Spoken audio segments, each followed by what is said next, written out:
want to give you a little background. Let's look at global temperature. In the late 19th century, this is the temperature I'm showing here is the ocean temperature, basically. And in the late 19th century, things cooled. And in about 1910, the global temperatures, as best they could measure them, warmed greatly, up to the early 40s. Now, I was a boy around Washington delivering papers during the war. And the idea was, well, we would likely win the war, but afterwards we may go back to a Dust Bowl era and have all these problems and things, because I gave a report in 7th grade out of the Reader's Digest. The globe had warmed so much from 1910 to 1940, people were extending this curve on. You see, extrapolating. What happened to the NASDAQ market? It was obvious that computers and technology was the future. So you put all this, the NASDAQ was driven up above 5,000, and then something happened and it went down to 1,500.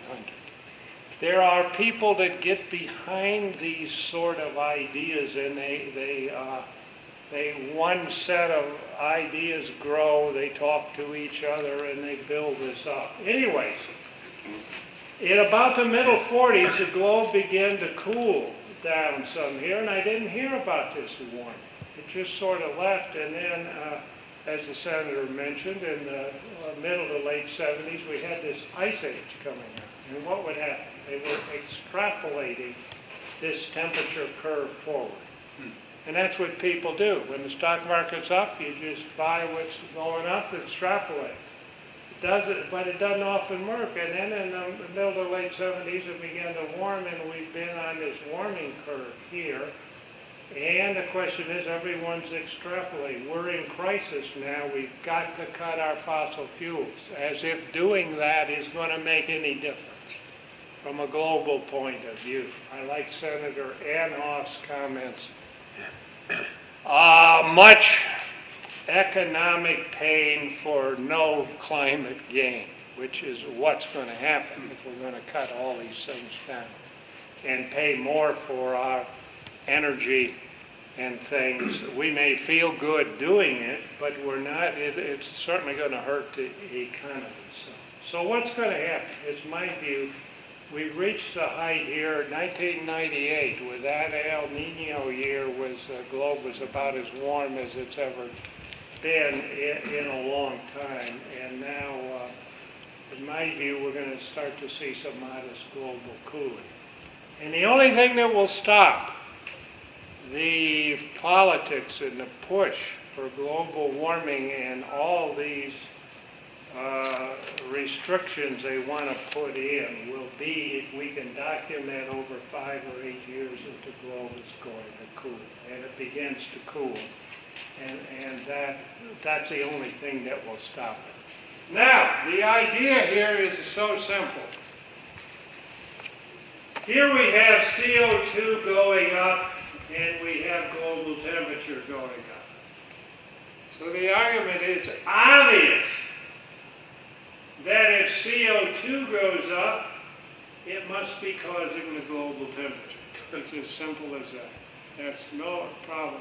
I mean, it doesn't mean there aren't 100 other atmospheric and ocean phenomena that can cause climate change, that have caused it in the past for many millennia before we started putting CO2 into the atmosphere. Now, this has been so well sold, you know. Here's some survey. 43% said it's a very serious problem. 32% fairly serious. 75% of the public has been sold to this. I say not sold, brainwashed. You keep reading the papers. This is sort of driven. It's driven by the scientists who are getting money to study it, and by the politicians who want, as you say, do something which they think is good. And coming together of this is just crazy, in my view. Now, I like this comment, the French philosopher Paul Valéry. That which is believed everywhere, always and everywhere, has every chance of being false. I think that applies to this business here. Now, here's what they're saying. It's so bad that the young people are being brainwashed in the schools. Kids, 5th, 6th graders are crying, some of them, because they're being told they're going to grow up in a greenhouse gas world, that things are not going to be the same. To me, that's sort of a crime. We try to talk to our children like this. Here's right out of a textbook. The textbook we have at CSU to teach the first Atmospheric Science 101, first course, right out of it. Here's when you double CO2. This is what they say. The tropics is going to get 2 to 4 degrees warmer than it ever was. The polar areas are going to be 8 to 10 or something degrees warmer here. This is crazy. There's no way that doubling CO2 is going to cause that amount of warming, but that's what the modelers have been saying. Now here is a look. Have you ever seen a graph like this? You have. I'm sure you have. Here's a graph of CO2 going up from 1958 to here's, and what you do, you see the top half of it going up. You don't see it from zero. From zero here, the percent. So from 1975 up to recently, the CO2 has gone up about 15% or so.